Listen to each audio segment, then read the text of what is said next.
বিকেলে নাস্তার জন্য একদম ঝটপট খুবই আনকমন একটা নাস্তা আজ আপনাদের সাথে শেয়ার করব। আশা করি এটা কোথাও দেখেননি, আমি ভিডিওটি শুরু করেছি।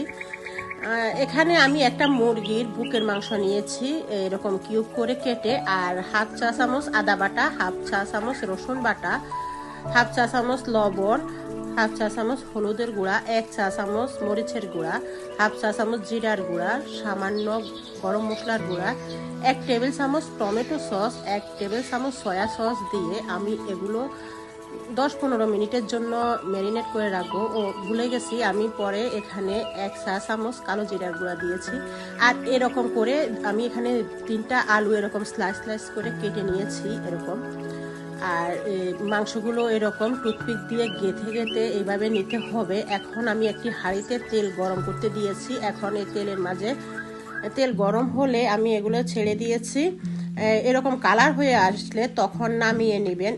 এটা খেতে এত দুর্দান্ত, আপনাদের বলে বোঝানো যাবে না। টমেটো সস দিয়ে যদি বাচ্চাদেরকে দেন, বাচ্চারা এত খুশি হবে যা বলে বোঝানো যাবে না। ভিডিওটি ভালো লাগলে একটা লাইক দিবেন আর আমার চ্যানেলটা অবশ্যই সাবস্ক্রাইব করবেন। আজ এখানে শেষ করছি। আল্লাহ হাফেজ, আসসালামু আলাইকুম।